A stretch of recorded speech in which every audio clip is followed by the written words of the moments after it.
right, welcome everybody to round 4. As I mentioned, we've got imestr8 on this sweet deck versus Tyler on even Feln. So let's take a look here and let's see what this action is. I'm going to admit I have no idea what the keeps or moles are with this deck.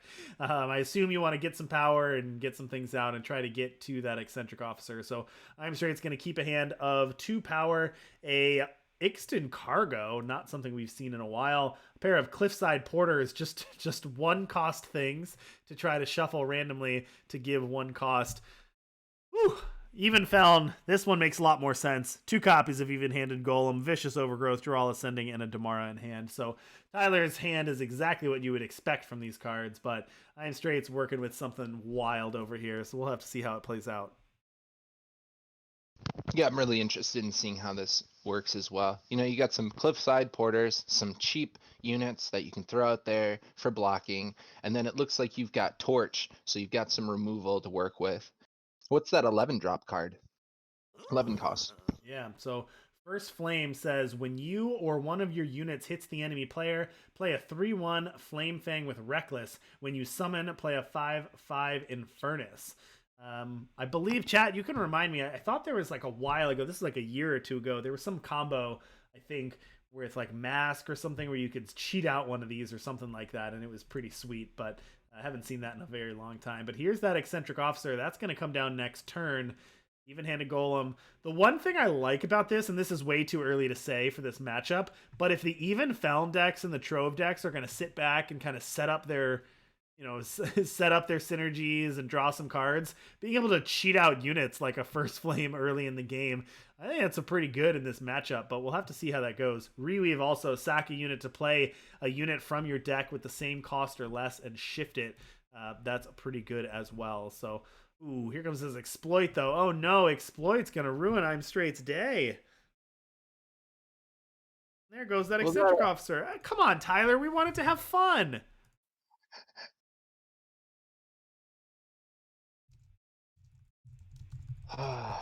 Too funny.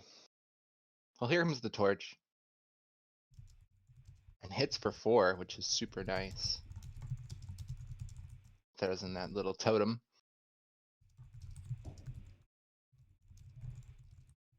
Yeah, I'll be super excited if this 11 drop comes out. Oh, we wanted to see that one. Tyler, Exploit just ruining the day. I think that's a... How do I phrase this nicely? That's a debate among players, although I don't think there's as much debate around some of the more vocal and more experienced players in the community, whether Exploit is too powerful. I don't think Exploit is too powerful, and I think the more you play, the more you realize it's not overly powerful. It's not broken. It doesn't need to be banned. But I can see how it does ruin the fun of some people. And I understand in decks like this how that could be brutal to try to set up a combo or something.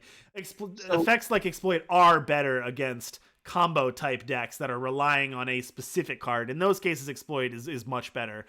But it's just a generically good card, but not broken by any means. It's good. It's not broken, because you're giving up your development. You could be throwing out another unit right then and there, but instead maybe you're like, I'll play Exploit and see what I can get rid of my opponent's units or stop my opponent's plans. All right, Chemical Rounds, the first hit off of that. That's going to be able to take care of the Smuggler if Tyler doesn't find anything better. Pause for Reflection. Also an answer, but we're going to go with Chemical Rounds and send for the reserves. And imestr8 says, all right, I'm not coming back from that. So imestr8 was stuck on 3 power there. So didn't have the power, didn't have the Eccentric Officer out of the market, and didn't really have anything going for them. Also notably, because that Eccentric Officer is out of the market, it means that there's only 1 copy, which means that if you get to exploit it away, it's gone for good. There's no coming back from that. So not really the best showing there for this Eccentric Officer combo after this one. So imestr8, come on, we want to see that combo go off. We want to see some fun busted cards being played for 1 power. Great play by Tyler, and great play by like knowing what your opponent has, what their bread and butter was clearly the Eccentric Officer, and Tyler knew that. It was like, no, you cannot have that. Yep, that's a good call. Open deck list helps with that too. Just a reminder for those of you who aren't familiar, these tournaments are open deck list, so everyone knows what their opponents are playing before they sit down for the Give you a round. chance to look and see. Oh, this is what this guy is running. All right, let's make sure our players know they're good to go. For anyone in chat who may participate in these tournaments, after the first round, you don't need to hold at mulligans anymore. You can go after the first game, I should say, of the 3-game match. Just go ahead into game 2 and 3. You don't need to wait because we can usually jump into there. All right, Tyler's gonna mulligan that one, or I'm sorry, imestr8's gonna mulligan that one. Got a Rakano Power, a Seek Power, a Cliffside Porter, a Blazing Salvo, and a First Flame. And they're gonna go to 6. They really want this combo, so here we go. They got a Reflection and a Blazing Salvo. So cards like Reflection are funny because if you're playing like a mid-range or a control deck or a value type matchup, this card's pretty bad. You don't want both players to draw cards. You don't want it to be a mirror effect where you both get it. But the more combo-y your deck is, where you're trying to go off with one particular thing, like the Overload or Amplify combo or something like this, the more cards like that get better because you're just trying to find your pieces and then you end the game. You're not trying to accrue value over time, if that makes sense. Some say the best offense is a good defense, and Cliffside Porter really gets the job done, especially being for such a cheap cost, and you don't even really, they're essentially pawns, right? And then you've got some removal with the torch. You've got access to the market, which also does damage too, which could technically be counted as removal if you wanted. True. Tyler's Oh, playing even-handed golems, and imestr8 says, "Hey, I'll see your 2-cost 1/1 that draws 2 cards with the 1-cost 0/1." So who's got the advantage now?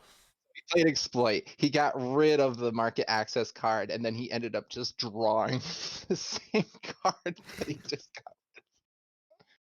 And here comes a Vine Grafter for Tyler. This is the sweet, relatively new card. You got a 2/2 regen, which is a great blocker. It's also an even card and also goes to the market. So really lot packed into that little Mandrake body.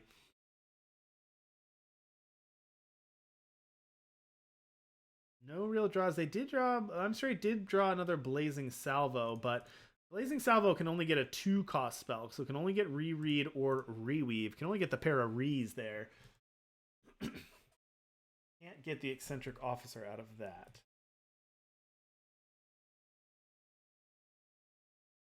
Tyler going on the aggression says, "You know what? My 2/2 can attack here. Important to know. Always attack when you can." Tyler knows that well.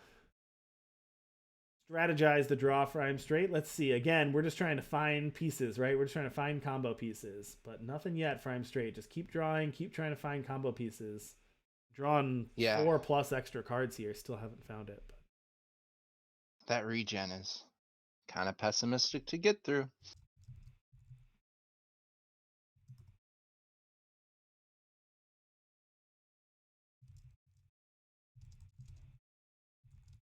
Just keeps putting in that chip damage, just like a boxer would just, just jabbing, establishing the jab, setting up the knockout. right, here comes the Waylay.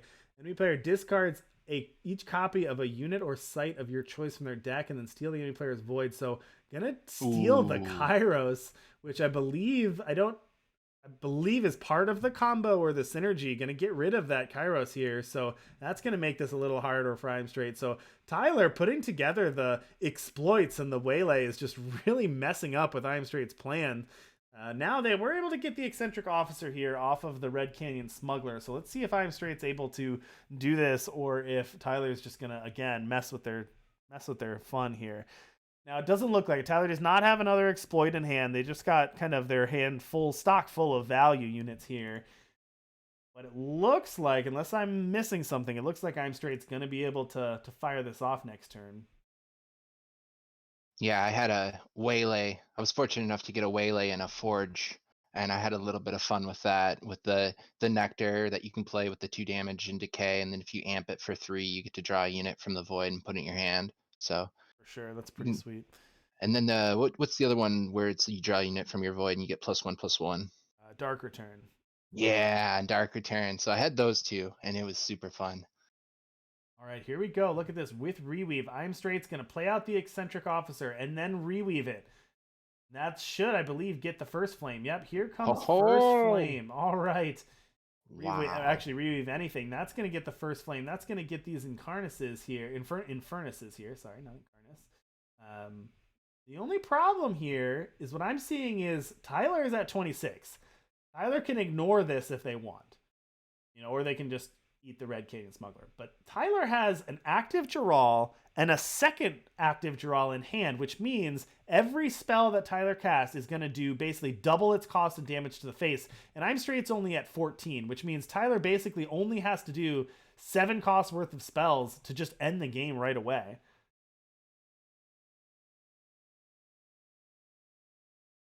Yeah, just took it right on the chin. Blocked with 1 blocker, I saw that. Yeah, took out the free block, but Tyler's just gonna play this other Giral here, and then we can play an Honor of Claws if we want, which can do 8 damage to the face just from casting it. And with a Fel Rock in hand, can also discard a Fel Rock and get a free Fel Rock too. So this is the 8 damage to the face. That's gonna put imestr8 down to 6 just by casting that. And discarding the Fel Rock. It also means Vicious Overgrowth to draw for Tyler, and that would deal lethal. So Tyler has lethal next turn. Tyler's out of power, though. They can't kill this turn.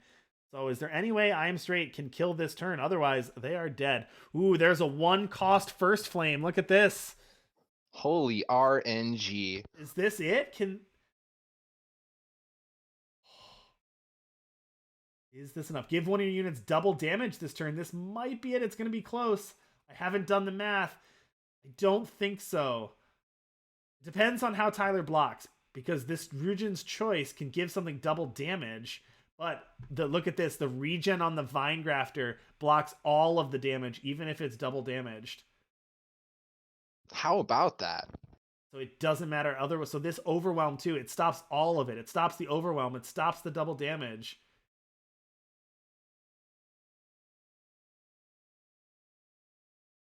But that's not going to be enough. Tyler's going to stabilize at 8, and Tyler's got the win off of the Giral here.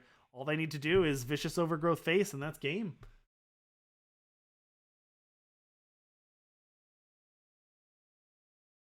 There you go. Vicious Overgrowth with the Amplify. Oh, the Amplify too. The Amplify actually makes it cost 6, so it's actually killed just from casting it. So there we go. That's going to be game.